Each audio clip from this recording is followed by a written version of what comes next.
pues seguimos con los estudios sobre el libro del Apocalipsis. Y en esta ocasión vamos a, antes de que se dé el acontecimiento del séptimo sello, vamos a hablar acerca de un episodio que acontece en el capítulo 10 del Apocalipsis. Si habéis tenido oportunidad de leerlo en casa, pues habréis visto, ¿no?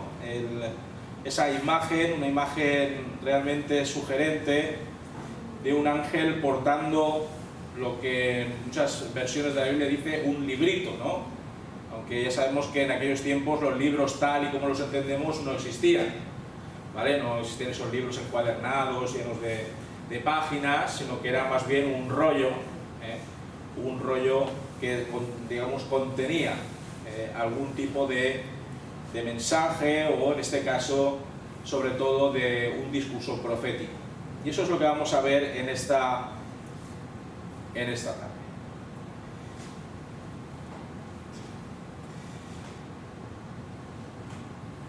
A modo de introducción, decir que yo soy un cocinillas, yo lo reconozco, y más ahora todavía que solo está trabajando, pues, y las niñas están en el instituto, pues a quien le toca hacer la comida y la cena, y ahora que están con los regímenes, cada una tiene una dieta distinta, bueno, esto es un lío. Pero bueno, soy un cocinilla, me gusta, ¿no? Si no me gustara, pues seguramente, yo qué sé, no sé qué haría. Pero me gusta cocinar, me encanta combinar diferentes ingredientes para preparar platos distintos y aun cuando es difícil, la verdad, es muy difícil. A mí mi madre no me enseñó a cocinar, tuve que aprender sobre la marcha. Aun cuando es difícil poder cocinar con calma platos en los que te gustaría experimentar contrastes de sabores y texturas, podría decirse que me defiendo más o menos bien. No soy un chef, por supuesto que no lo soy, ¿vale? O sea, que si alguno me pide un plato más o menos complicado, puedo intentarlo, pero no garantizo el resultado. Yo más quisiera ser un chef, pero en alguna que otra ocasión me he dejado llevar por el atractivo, con tiempo, por supuesto, y con ingredientes, el atractivo de recetas suculentas y con buena pinta que algún que otro cocinero como Arguiñano ha explicado en alguna revista, en algún libro o programa culinario. Una de las primeras cosas que alguien que desee probar en estas lides gastronómicas debe conocer es el tema de los sabores. O sea, si quieres internarte en la espesa jungla de la gastronomía y de la cocina, es importante reconocer qué sabores existen, ¿no? Para saber cómo después mezclar ingredientes que tienen diferentes sabores. Desde niños nos los han enseñado en el colegio, ¿verdad? Nos han enseñado qué clase de sabores, ¿no? A través de las papilas gustativas, el ser humano es capaz de registrar una serie de sabores, ¿vale? ¿Alguien me podría decir qué sabores existen? A ver. Amargo, dulce, agrio, picante. no lo sabemos si es exactamente un sabor, el picante. El ácido, ¿de acuerdo? Y el salado, salado.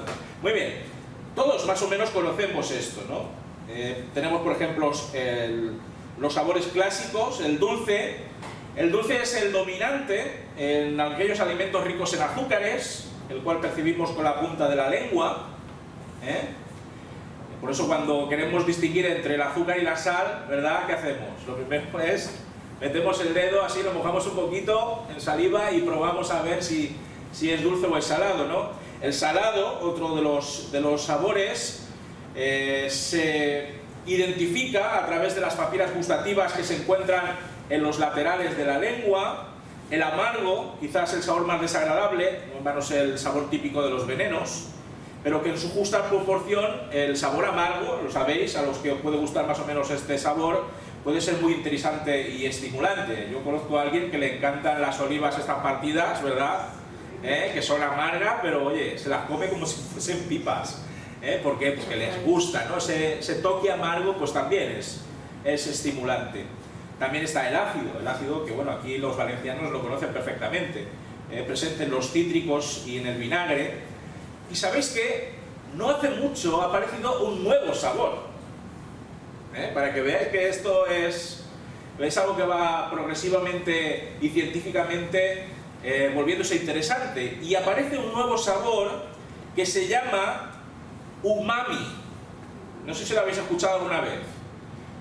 Pues el sabor umami es uno de los más complejos y difíciles de reconocer, pero que es intenso y de efecto prolongado, provocando la salivación y una sensación que invade nuestro paladar. Yo todavía no lo he descubierto, en realidad. O sea, yo soy muy básico con el tema de los sabores.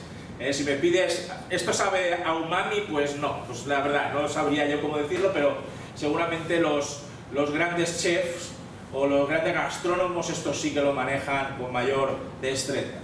Claro, teniendo en cuenta esta gama de sabores básicos, el arte de la cocina consiste en combinar todos estos con tal de que logremos un equilibrio gustativo que nos complazca y deleite.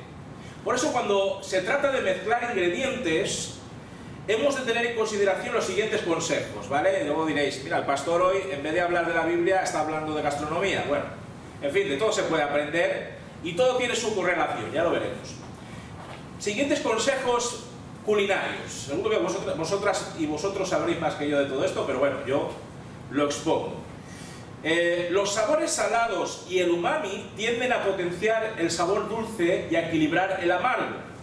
Tenemos esos platos tan reconocibles dentro del recetario español como son el melón con jamón. ¿Quién ha probado alguna vez el melón con jamón?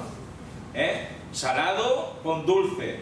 Yo personalmente no soy muy apasionado de este sabor, ¿vale? Pero hay gente que le entusiasma. O endivias con anchoas. Ese sabor tan amargo de las endivias con ese sabor ultra salado de las anchoas.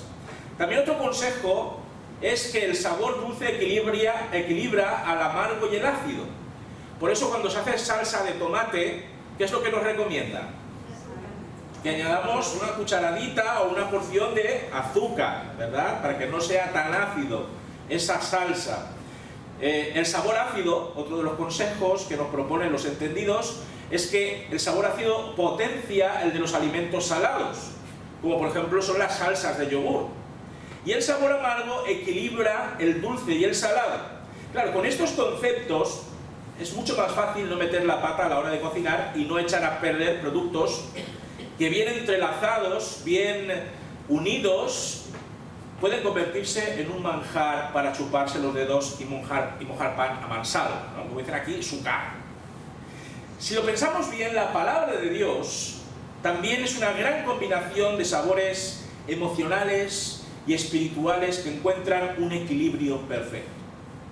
En las páginas de la palabra de Dios podemos paladear la dulzura de la gracia divina, el sabor salado de una buena vida contundente y sazonada con la sabiduría de lo alto, el amargor del pecado y la desobediencia al Señor, la acidez de la tentación y de la falsedad humana y demoníaca, y el umami. ¿Y qué es el umami dentro de la palabra del Señor? Pues el umami de los misterios profundos y proféticos de los designios eternos de nuestro Padre Celestial.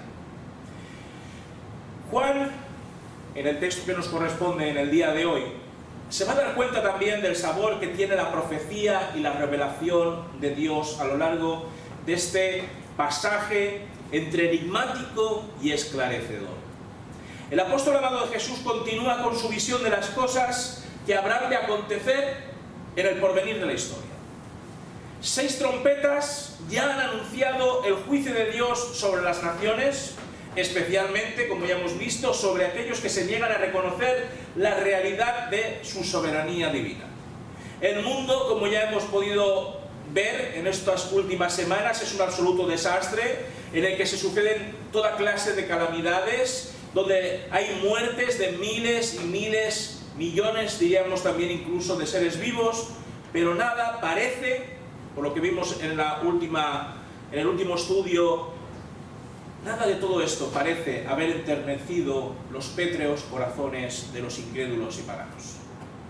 Juan está aguardando la 7ª trompeta, expectante.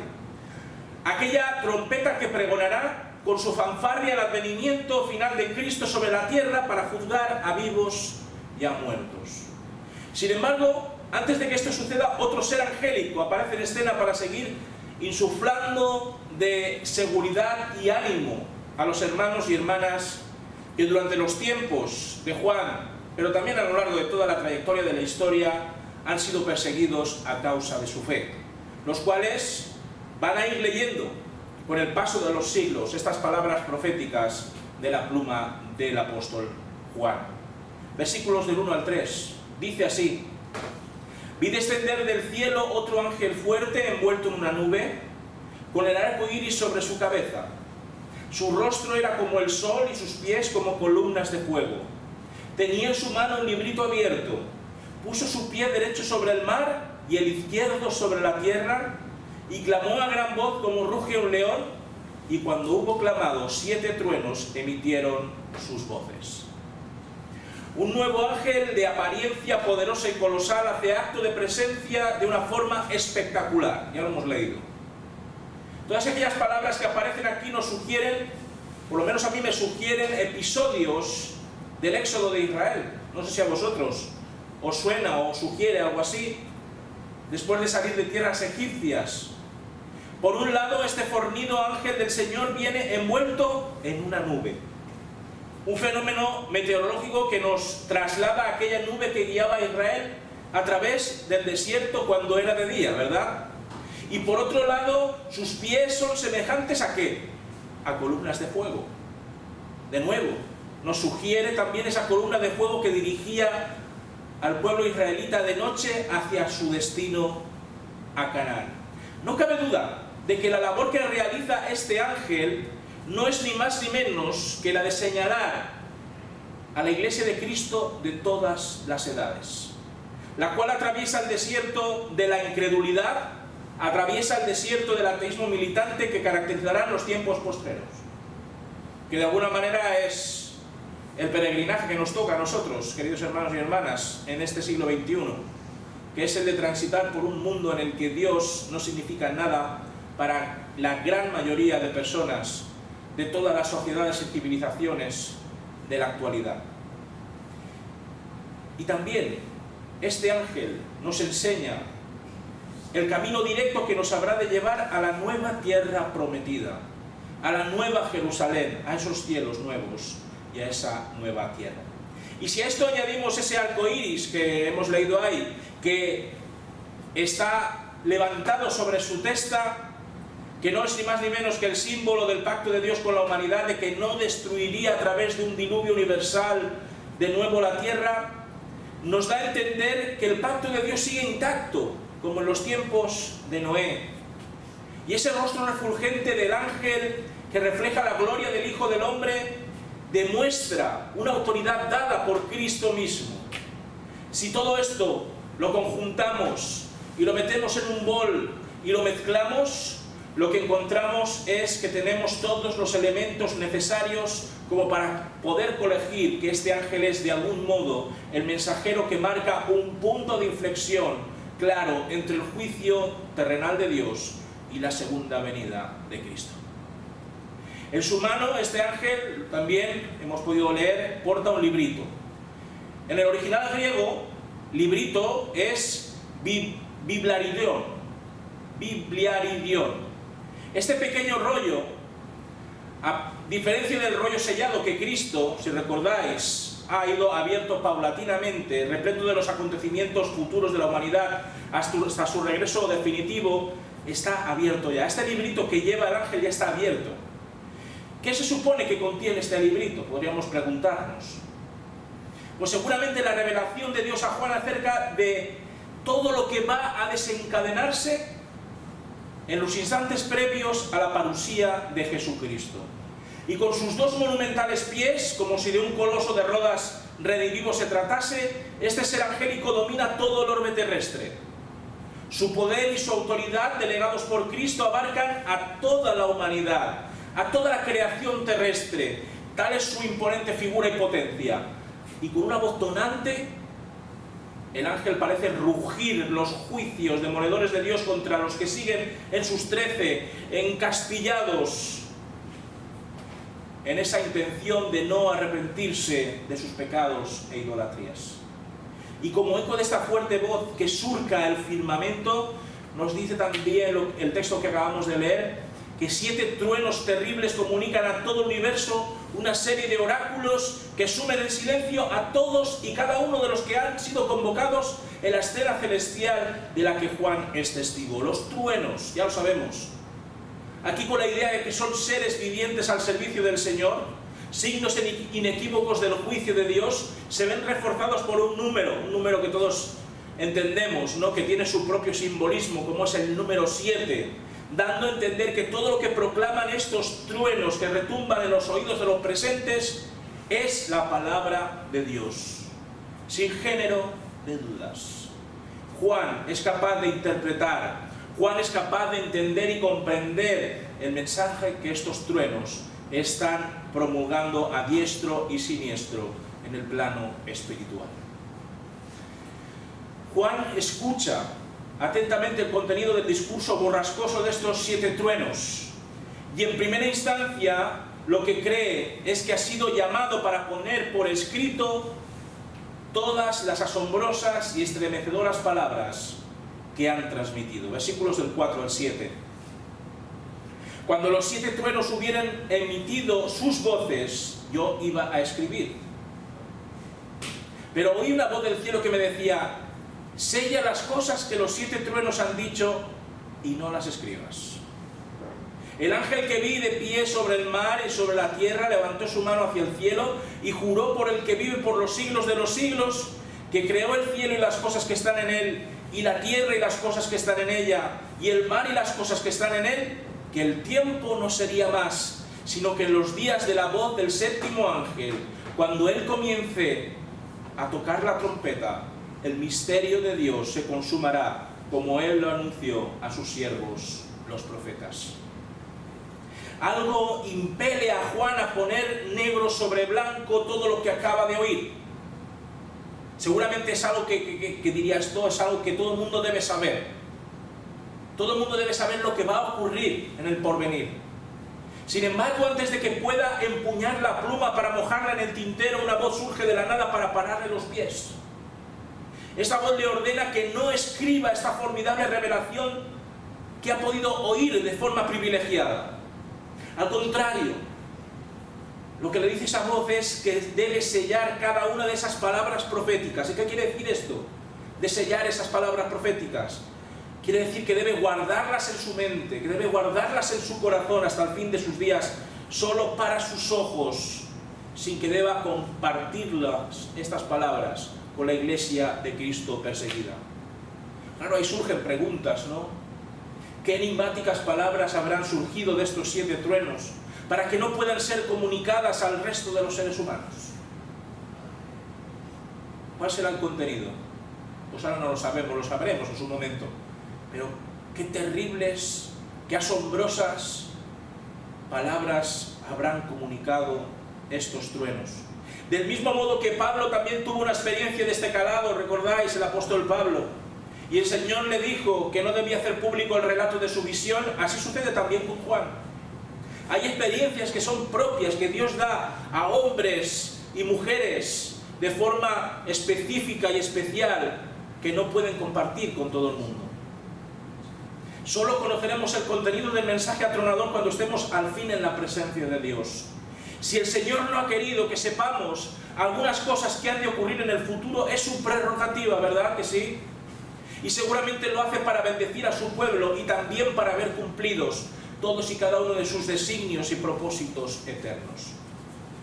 Claro, una vez que Juan ha comprendido que debe permanecer en silencio sobre estas revelaciones celestiales, observa cómo ese robusto ángel del librito alza una de sus manos para elevar un juramento solemne ante Dios. Pone a Dios como testigo eterno y como creador de todo el universo, que ha llegado el momento más esperado de toda la historia. Desde tiempos inmemoriales el Señor ha preparado este instante crucial, este instante cósmico, y su paciencia ha alcanzado su máximo, dando lugar al momento del juicio final.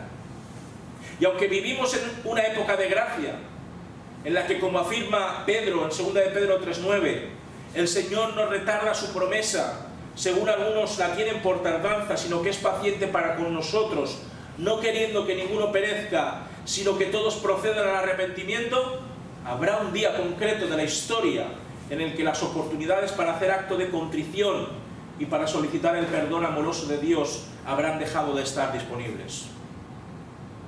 Ese momento ha llegado ante la mirada estupefacta de Juan.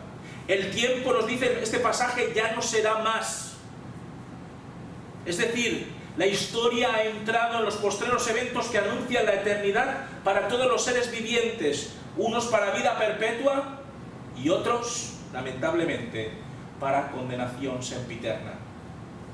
Cuando el séptimo ángel invoque la trompeta para interpretar el sonoro canto del cisne terrenal, el misterio de Dios se hará patente para todo ojo. Cuando hablamos del misterio de Dios, no estamos hablando de un enigma que hay que resolver, no. Nos estamos refiriendo a las verdades espirituales que han estado ocultas durante mucho tiempo, pero que ahora, en este momento, afloran a la superficie ante la visibilidad pública para que todo el mundo sea consciente de que la consumación del plan de salvación histórico de Dios está a punto de tener lugar. Pablo nos habla precisamente de ese misterio y lo hace de una forma exquisita en Efesios capítulo 1, versículos del 9 al 10, cuando nos dice que Él nos dio a conocer el misterio de su voluntad, según su beneplácito, el cual se había propuesto en sí mismo de reunir todas las cosas en Cristo en el cumplimiento de los tiempos establecidos, así las que están en los cielos como las que están en la tierra. El misterio de Dios, como podemos entender de las palabras paulinas, es la reunión de todas las cosas en Cristo, en el juez universal, en aquel en el cual nuestra fe y nuestra esperanza está puesta desde que le conocimos, ¿verdad? El reino de Dios está a punto de ser instaurado sin oposición, y los creyentes de todos los tiempos serán reunidos para ser ese pueblo escogido por Cristo para salvación y bendición eternas. Los profetas del Antiguo Testamento, los apóstoles del Nuevo Testamento, fueron en su día los depositarios de este misterio, el cual está siendo ahora desvelado por medio de Juan, el último de los voceros y siervos de Dios, garantizando con el libro del Apocalipsis que cuando el Señor así lo establezca, así lo estime, vendrá a recoger a su remanente para reinar sobre éste para siempre. Como hemos dicho, Juan es el último de los profetas elegidos por Cristo para transmitir al mundo y especialmente a su iglesia las verdades y las realidades espirituales que desencadenarán el inicio del reinado de nuestro Señor y Salvador Jesucristo. Versículos del 8 al 11. La voz que oí del cielo habló otra vez conmigo y dijo: ve y toma el librito que está abierto en la mano del ángel que está en pie sobre el mar y sobre la tierra. Fui donde el ángel diciéndole que me diera el librito, y él me dijo: toma y cómelo, te amargará el vientre, pero en tu boca será dulce como la miel. Entonces tomé el librito de la mano del ángel y lo comí. En mi boca era dulce como la miel, pero cuando lo hube comido, amargó mi vientre. Él me dijo: es necesario que profetices otra vez sobre muchos pueblos, naciones, lenguas y reyes. La voz que había impedido que Juan tomara nota de lo que los 7 truenos habían pregonado tras el rugido del ángel del librito, vuelve a interpelarlo. Anima a Juan a que se acerque sin temor al poderoso ángel del librito y tome ese pequeño rollo de su mano, y rogando con educación y con respeto, como debe ser, al ser angélico, Juan recibe del ángel una serie de apreciaciones sobre ese pequeño rollo que le va a entregar. Juan debe coger ese librito, pero también ha de comérselo. Ha de comérselo. Por supuesto, no estamos hablando de un rollo material literal. Como entenderéis, un rollo en aquellos tiempos era algo bastante indigesto. Estamos hablando en términos espirituales, por supuesto. El ángel está diciendo al apóstol asombrado que ha de leer el libro y ha de hacer suyas todas y cada una de las palabras que éste contiene, ha de atesorarlas en su corazón, ha de memorizarlas en su mente, ha de reflexionar acerca de ellas como si de un proceso digestivo se tratase. Porque yo no sé tú cómo lo harás, pero cuando estudias la palabra de Dios, ¿acaso no es como una especie de digestión? En definitiva, ¿no es eso lo que hacemos cuando nos acercamos a la palabra de Dios? ¿Acaso no la comemos puesto que es el pan de vida que nos nutre espiritualmente? ¿No es cierto que tras leer la palabra de Dios con atención somos llamados a saborearla, a procesarla intelectual y espiritualmente hasta digerirla dentro de nosotros convenientemente para que ésta nos alimente, nos nutra y nos haga crecer y madurar en la fe cristiana? ¿No debe ser ese el proceso? El ángel aclara que cuando empiece a deglutir ese pequeño rollo de la revelación divina, su sabor será dulce como la miel. De las Escrituras sabemos que de su carácter delicioso por las composiciones magistrales de David de los Salmos, ¿verdad? ¿Quién no se acuerda de ese versículo? Esos versículos del Salmo 19, versículos 9 y 10, donde dice que el temor de Jehová es limpio, permanece para siempre. Los juicios de Jehová son verdad, todos justos, deseables son más que el oro, más que mucho oro refinado y dulces más que la miel, la que destila del panal. En tanto en cuanto la palabra de Dios es dulce en su manifestación constante de la gracia divina, de las bienaventuranzas para aquellos que obedecen sus mandamientos y ordenan su camino con el temor de Dios, podemos dulcificar nuestra vida al seguir las indicaciones santas del Señor en la Biblia, ¿verdad que sí? No obstante, el ser angélico también aclara a Juan que cuando ese rollo llegue a sus entrañas, cuando llegue a su estómago, el amargor le revolverá las tripas. También sabemos perfectamente que la palabra de Dios también es un compendio de las actitudes y hábitos más pecaminosos que el ser humano puede perpetrar. Es un retrato, la palabra de Dios, de las oscuridades venenosas de nuestra naturaleza contraria a Dios. Es también la palabra de Dios una declaración del justo juicio de Dios sobre los incrédulos e idólatras.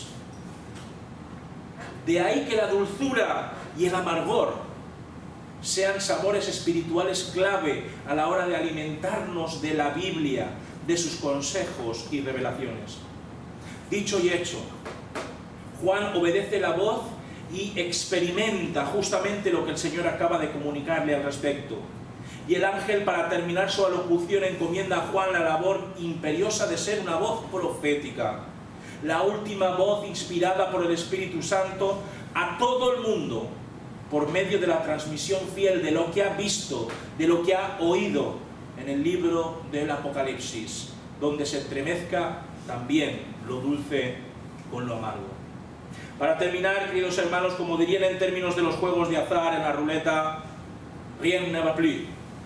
Eso dicen los franceses, ¿verdad? De eso sí que sabe bastante Mercedes, que el francés lo domina. Es decir, no va más. No va más. El plazo para que los seres humanos que todavía no conocían a Cristo como su Señor y Salvador está en un tris de terminar.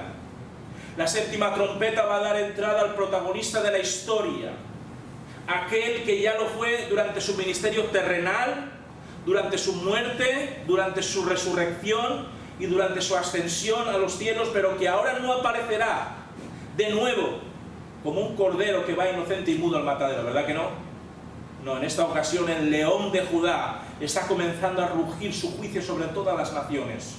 El rumor del segundo advenimiento de Cristo puede olfatearse en el ambiente. El silencio aparece una vez más para introducir el evento más esperado de todos los tiempos, el acontecimiento que tú y yo esperamos ardientemente que suceda. Juan ha obedecido las órdenes celestiales de ser profeta a las naciones, ¿verdad? Que obedeció la voz del Señor. Por eso tenemos Apocalipsis, tenemos 3 cartas escritas por él y un evangelio. Entre nuestras manos tenemos el resultado de su obediencia. Sin embargo, todavía quedan algunos detalles que conocer sobre los tiempos postreros antes de que la séptima trompeta resuene por doquier. 2 profetas serán testigos de Cristo en el momento previo en el que el ángel número 7 estremezca al mundo entero con su melodía metálica. ¿Quiénes son estos 2 testigos? ¿Cuál será su papel a desempeñar en el orden de los acontecimientos? Pues las respuestas a estas preguntas y a muchas otras más en nuestro siguiente estudio sobre el libro profético del Apocalipsis de Juan. ¿Tenéis alguna pregunta, alguna cuestión que queráis compartir? Muy bien, pues la semana que viene vamos con estos dos testigos. Estos dos testigos vamos a ver quiénes son o qué representan. Vamos a intentar dilucidar en la medida de lo posible lo que el Señor quiere decirnos a través de este pasaje. ¿De acuerdo?